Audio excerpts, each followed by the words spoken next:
Since we are constructing a gigafactory in Mexico, there will undoubtedly be a grand opening, groundbreaking ceremony, and other events.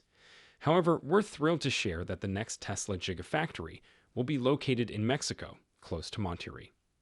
Now, I do want to stress that we will keep increasing output at all of our current factories, including those in California, Nevada, Texas, and of course, Shanghai. Therefore, we want to boost output at every factory. All of the other plants' output would be supplemented by the Giga Mexico. This is not about relocating output from somewhere, to be clear. A line is being painted in the center of Mexico, but it's not just any line, it's a red line that tells a complicated tale of ambition, ingenuity, and invisible obstacles. This is the story of Tesla, a leader in the electric vehicle revolution, who is currently dealing with a new kind of difficulty, one that involves invisible boundaries and hurdles rather than technological advancements or inventiveness. We are discussing a figurative redlining, where advancement and halt occur not on the highways, but rather in the corridors of power and negotiation. What implications does this have for Tesla as they work through the challenges of building their newest gigafactory in Mexico? The stakes are as high as the aspirations that drive them on this voyage of expectation, compromise, and adaptation. The boundaries established are as much about the future of mobility as they are about the current reality of bureaucracy and local issues. Come along as we examine the true implications of redlining for Tesla in Mexico and get to the heart of this developing drama.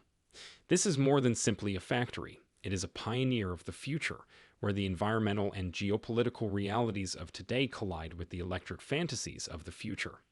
Join us as we explore the facets of Tesla's most ambitious initiative to date and what it means for local communities, the electric vehicle industry, and the wider world. However, before we continue, please remember to subscribe to Tesla Stock News and like this video. Let's begin. We jump right into the main topic of our story, which is the expected construction of Tesla's gigafactory in Mexico as the 1-minute mark approaches. This gigafactory, which is positioned as a key component of Tesla's global expansion strategy, is more than just a production facility.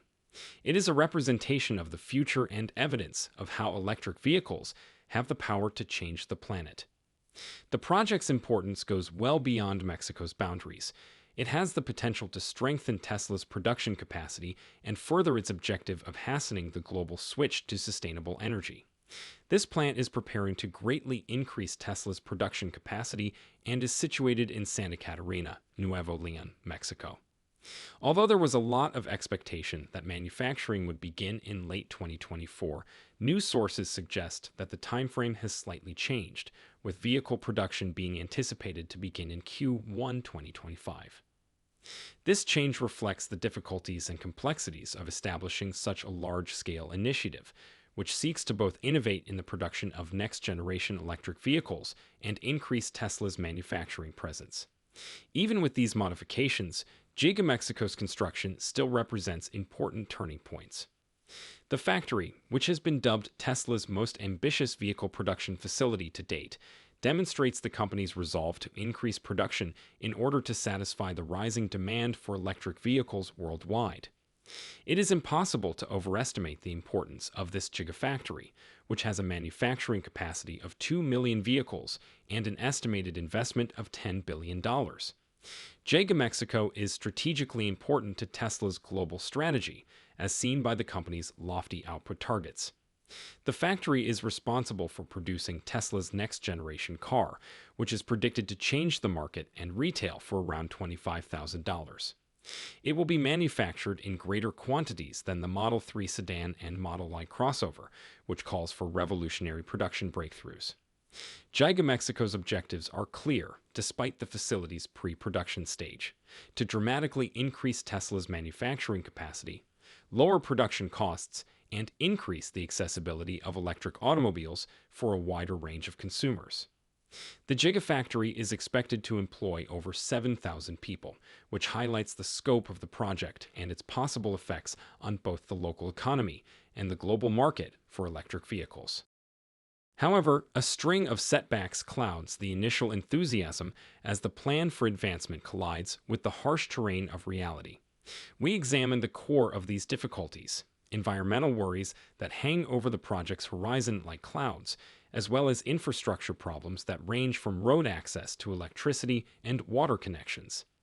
Every setback and challenge reveals a tale of intricacy and prudence, depicting a path with more questions than answers. The idea of redlining assumes a new meaning in relation to Tesla's Gigafactory in Mexico when we move from the tangible to the intangible. This phrase, which has historically been linked to discriminatory lending practices, allegorically captures the administrative and political obstacles Tesla must overcome. Even if there are no physical borders, these invisible ones, drawn because of environmental and regulatory concerns, act as roadblocks to advancement, reflecting the structural issues that historically divided communities and cities. By going farther, we reveal the several tiers of political opposition that Tesla faces.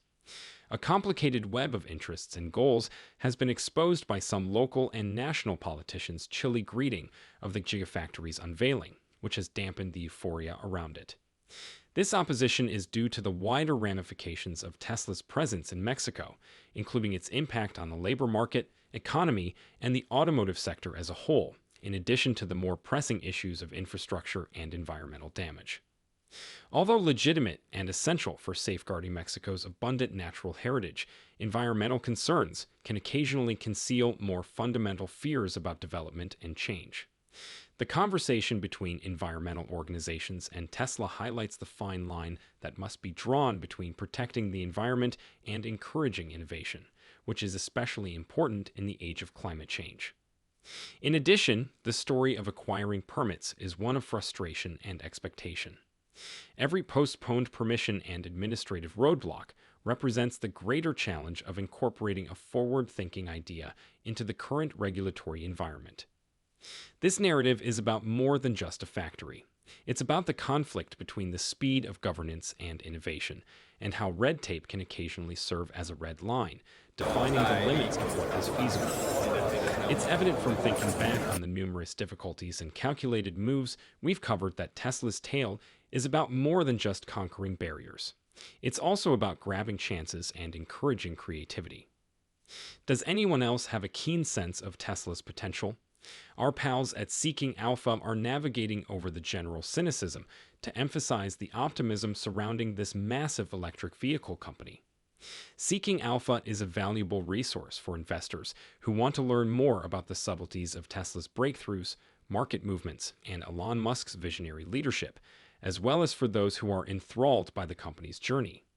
Engaging with a group that has a pro-Tesla stance and provides in-depth analysis, stock price targets, and the most recent information on all things Tesla is more important than just keeping an eye on things from the sidelines. A complex landscape of interests and concerns is revealed through the interactions with local authorities. The incentive package, which combines tax benefits, infrastructure commitments, and support pledges, was thoughtfully designed to entice Tesla to join this new endeavor. Even this cordial greeting, however, is caught up in the web of redlining as Tesla strikes a careful balance between embracing assistance and retaining its independence, between fostering local growth and upholding its revolutionary principles. Political, bureaucratic, and based on a concoction of regional and international factors, this type of redlining poses a serious obstacle to Tesla's objectives. It serves as a reminder that obstacles beyond technical ones frequently stand in the way of innovation.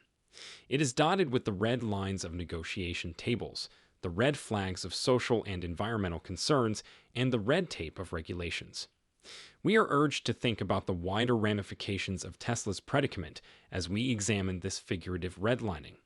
It serves as a microcosm of the worldwide problem of sustainable development, which involves fusing state-of-the-art technology with the structure of regional ecosystems and communities, and coordinating lofty objectives with practical political and policy realities. Let's now examine what is ahead. Being a constant symbol of the future, Tesla never backs down from a challenge. As inventive as its products are its possible approaches to overcoming the logistical and administrative obstacles. Tesla is navigating through the